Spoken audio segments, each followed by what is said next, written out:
Здравейте! Ние сме Даянки Олс и днес в плюсове и минуси ще говорим за ресторантите.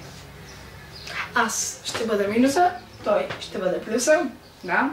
Първи ще започне плюса. Добре, значи трябва да говоря за ресторантите.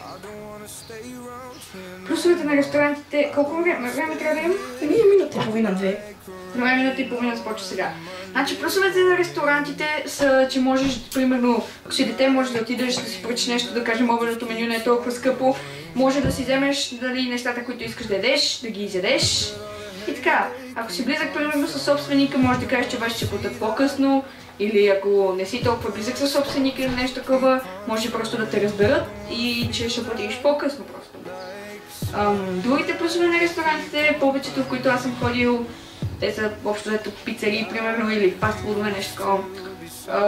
Че фастфудовете са бърза храната и ако си редовен клиент, наистина да имаш някакви промоции или нещо такова. А на пицариите, че на повечето пицарии, в които аз хода, храната наистина става и тя бързо. Добре, какво мога да кажа за още 30 секунди? Например, че в повечето ресторанти, които аз хода и са... Сервират ти храна. Да, сервират ти храната. Не ти ще си да си имаш от барчето. Извинете, може ли един сок? Ходи си го вземи. Вас якото. 2 секунди.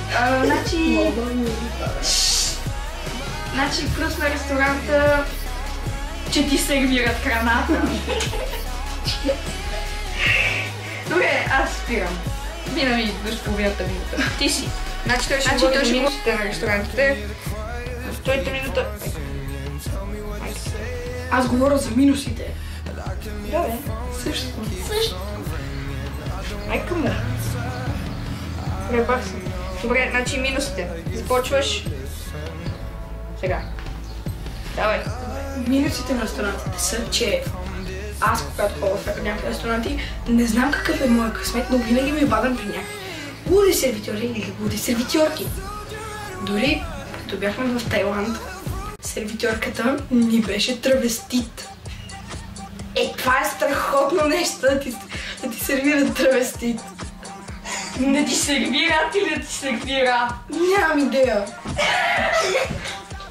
И мен ми беше странно да го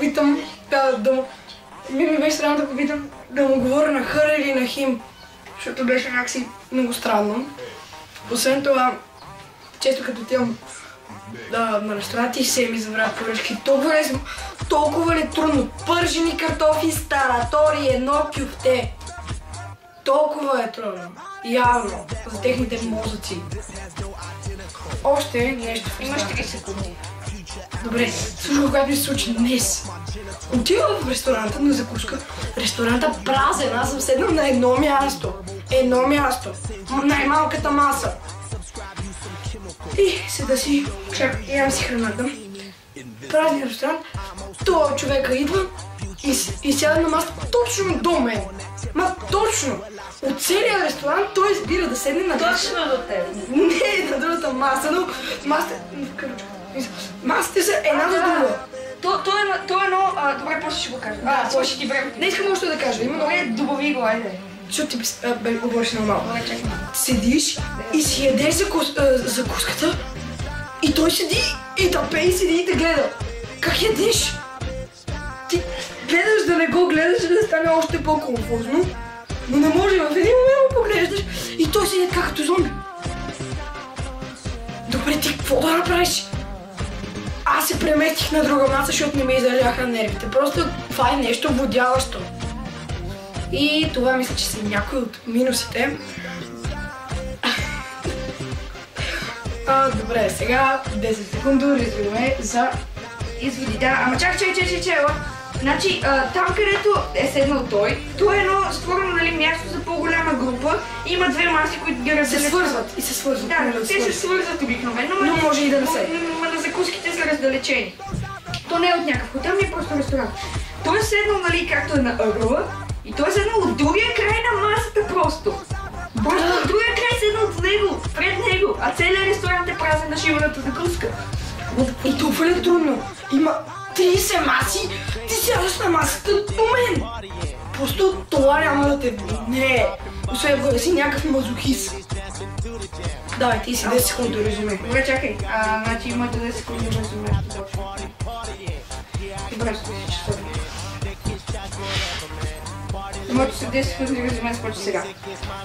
Добре, някой да ги защечения. Все тая, гледай. Сега пребаси бутоните. Нищо. Добре. Стане... Значи, хубавото на ресторантите е, че при повечето случаи, ако си знаеш ресторанта, отиваш в него и се падат хубави сервитьори или нещо такова. Да, и това ще каже за лошото сега. Има 10 секунди, които започват. 2, 1. Лошото е, че едва ли ще попаднете на добър сервитьор. Не, може и да попаднете, но това при мен е рядкост. Затова не ходете често на ресторанти. В смисъл, в които не знаете какво ще си поръчате или кой е там, кой ще ви сервира или какво ще стане. Значи, това беше, мисля. Да, мисля, че това от нас. Ние сме... Да кажем някакви случки, които са ни се случвали. В ресторантите ли? Примерно. Аз казах супер интересни случки с травестите и соли да цели до мен. И аз нямам такива, чакай. Имах една случка, като бяхме с приятели в мола и сядаме, нали, примерно там на KFC.